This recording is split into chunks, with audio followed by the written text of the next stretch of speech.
call Larry, and we are in Indianapolis. We got empty, and then we got reloaded, and we are loaded up going back to Costco in Maryland. 21,852 pounds. It's just refrigerated. It's cocoa stuff. But the boss sent along one of these Omnitracks, these ELDs that we have in our trucks that keeps track of the truck data and logbook situation that we deal with and everything. Does all that. And he sent it along with me because we've had it in the shop. And it hasn't been working. It's been malfunctioning. And he brought it along with me, and he said, hey, if you're going to Indianapolis, can you run over to Stoops? They're an Omnitracks dealer, and they can service this thing. It's under warranty. Be all taken care of. Right there's their little service truck. Stoops Freightliner and quality trailer. So I came down here, and I turned in the thing. I pulled into their little service write-up bay, and the lady all comes walking over there, and she wants to get my VIN number and all this stuff, and I'm like, lady, the truck is not here to get worked on. I'm here to drop off something. She's like, what? And I got out the truck. I had it in my hand. I had taken it out, and I had it in my hand, and she didn't know what was going on. She couldn't figure it out. She looked like she was all confused. So she walked back over to ask where somebody else was. So I need to get in this lane.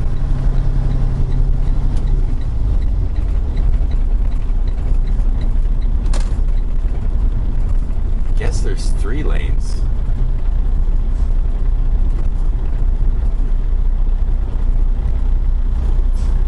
Yeah. And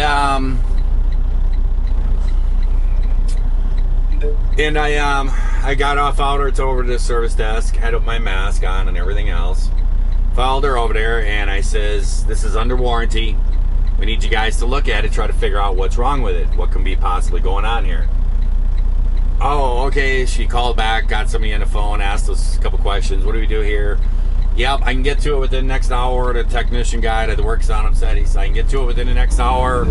Don't know how long it'll take, what there is, you know, entailed. Wow, this was the quickest light ever. Do you see that? Too late. I'm committed now. And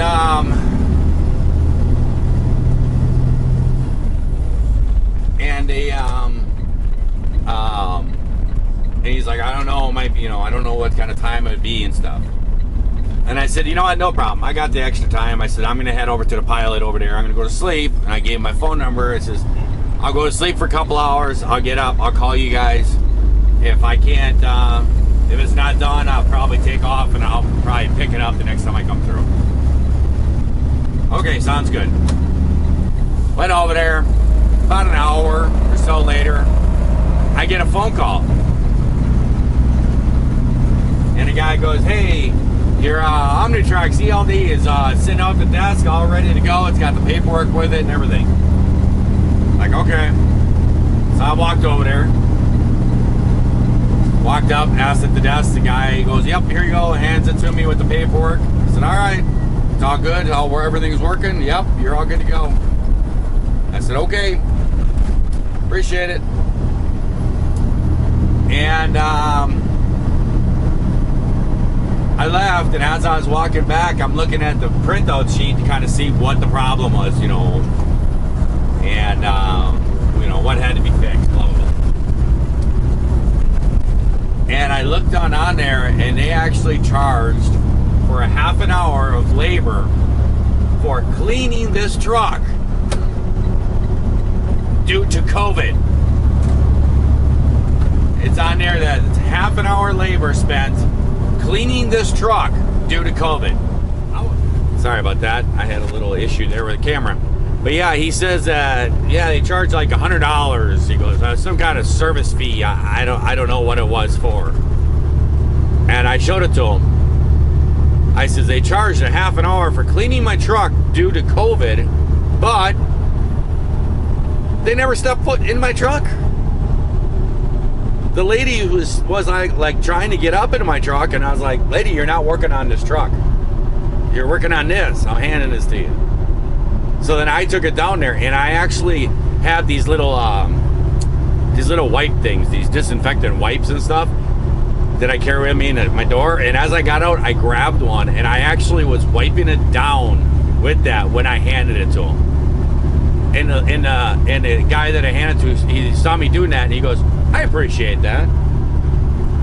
Can you believe that? So I told the boss, well, I'm going back over there. So I walked over there, and I had a conversation with a lady, and she was not very pleasant. It was starting to get me a little worked up. And then this other guy came over there, and he was all like, and she's telling me that the manager was in a meeting, couldn't talk to me. Then this other guy came over there, and I explained to him, and she said to me, she's like, well, how we fix it if we didn't go in your truck? That's our policy. And I'm like, I handed it to the people. I said, nobody went into my truck, and nobody cleaned my truck. I said, if you charge me half an hour for cleaning my truck, I'll bring my truck over here, and you guys can get up in there and scrub the inside of it out for half an hour. How's that sound? And then this other guy came over, and he was sitting there, and he's like, what's up? And I told him, and he was the guy that I handed it to him. He's like, yeah, I remember you handed it to me. And he looked at the other woman, he's like, yeah, we never got into his truck. He brought it to us. It was already unhooked and everything. He just brought it to us. They sat there and discussed it back and forth with each other back in front of me. Then they came up with, she comes up with, it's Omnitrac's policy.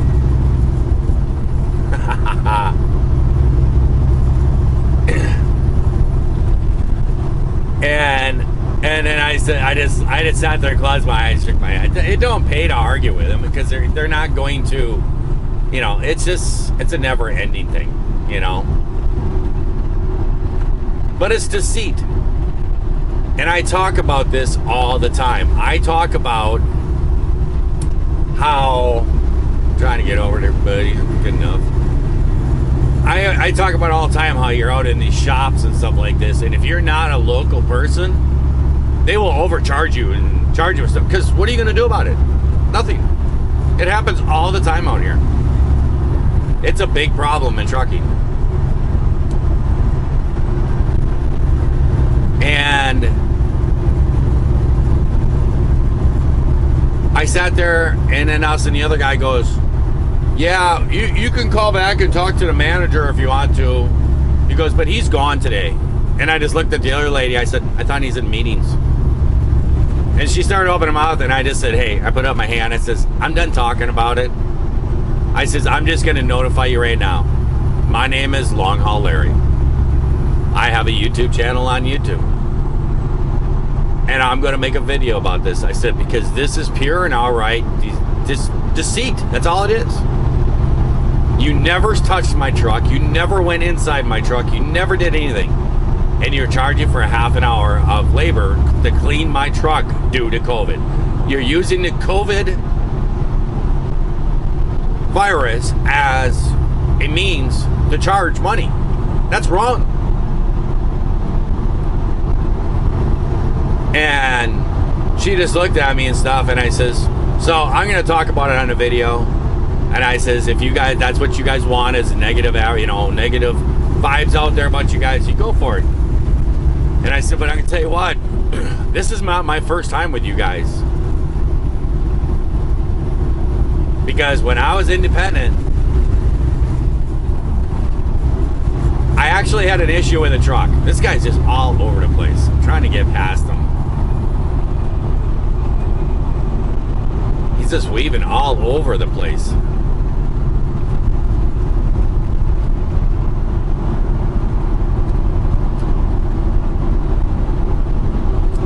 But when I was independent, I was down in Indianapolis and I was trying to deliver a load, and my truck died right out on the 465, right down the road from Stoops. And it acted like it ran out of fuel, and I was like, what the heck? And I sat there messing around with it, and I looked in the tanks, and the tanks were full.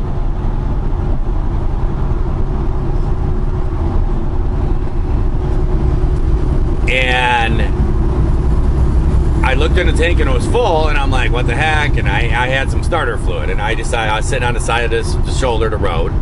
Are you gonna go now? There, maybe halfway? Okay, there we go. And I looked, and I sprayed a little starter fluid up in there, and I got the thing to start, and it started popping and firing, and I sat there, and I kept spraying starter fluid, and I kept it running long enough, and it actually fired up and ran. And I actually was only like 2 miles away from there, and I ran it as fast as I could and got it in there. Went in there, they charged me, they messed with my truck, and they charged me, it was like $1,600. And they said it was my crossover tube had to be replaced. And I was like, whatever. And they charged me all this money and did this stuff. I left there, was running. I went and picked up another load, and I took off, and I ran to up to Wisconsin with this load. I was running up there, and I was actually going to be stopping off at the house, and I can't win here. I lose one slow person. I got the guy weaving all over the center of the highway. He's just all over in that lane. Every time I get an opening, I try to take off, and somebody else jumps over here and slows down, doing 45 miles an hour.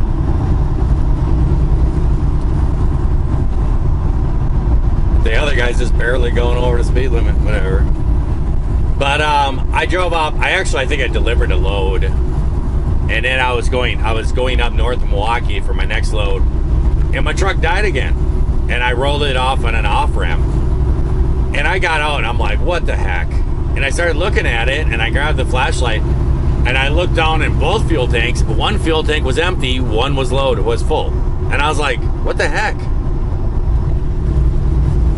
And I sat there, and my truck was leaning towards the empty tank on the shoulder. And I sat there for a little while, and I thought, I wonder if gravity's gonna feed it over. And I sat there for like a half an hour, and sure enough, fuel was seeping into it. I gave it a little while, a couple sprays of starter fluid, got the thing started, and I went home. I got home, I crawled underneath there, and I pulled the crossover tube off that they put on. Okay, all it was a hose with 2 hose ends on it. That's all it was. $1,500, I think it was, that they charged me for this. It was $1,200 or $1,500, I can't remember exactly. It was just a single hose that went across there. And I drained all the fuel out of the tanks. I pulled that line off, and when I pulled that line off, there was like fabric all bunched up in the end of it sticking into the tank. I shined down inside the tanks and everything, and there was like these long strings of fabric all inside my fuel tank, and that crossover tube was plugged with these. And I took pictures of it all, and I flushed everything, cleaned everything out, blew the crossover tube out, put it all back together, strained the fuel, put the fuel back in, fired the thing up, ran no problem, never had a problem with it. I contacted the manager down there, and there was a lot of discussions about that. And he was really lippy and everything else about it. And then I explained I have pictures and everything else, and I sent the pictures to him in an email and everything, showing exactly what I found and stuff. And I'm like, you guys charged me all this money for that one little hose. It's just a hose, that's all it is, with 2 ends on it. And I said, that's just wrong, you know. Finally, wow.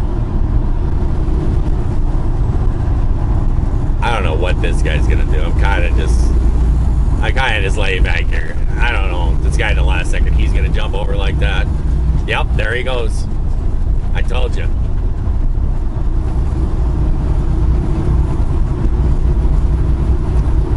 But he finally says to me, he goes, okay, fine. I can return the labor to you. I'll put the labor back on your credit card. But you're going to have to pay for the parts because you have the parts. I'm like, whatever, fine. He returned $600 to me. Anybody who knows what I'm talking about with a crossover tube. For one thing, you know there's not $600 worth of labor. Okay? It's 2 fittings and maybe some zip ties. That's all it is. And that hose and those fittings, I don't know. Maybe $50 to $100 tops. I was just like, whatever. So I told the lady, well, just so you know, I'm LongHaul Larry, and I'm going to be talking about you. And I don't think that's great for you to have this out there, that you're charging people for something that you never did. And I looked at her and I said, I've dealt with you guys before. Yeah, I've talked about this many a times.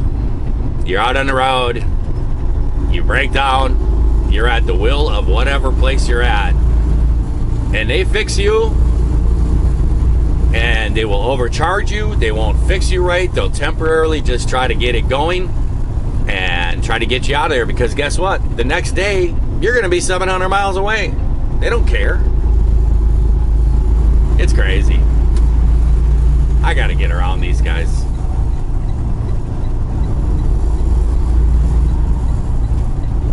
These guys are driving me insane here. So I think I'm going to let you guys go. I am just running back to Maryland. And I'll be heading back there, and I deliver at Costco in the morning, and then I'm back to the shop and finish up putting this pickup truck for a new service truck. Finish putting that together, and there you go. That's my day. So I hope everyone out there is having themselves a great day, great night as you watch this here video. And if you're not, well, go over to Stoops and argue with them about how they charge you for not doing something. You always can try that again tomorrow. I'll catch you guys later. Bye.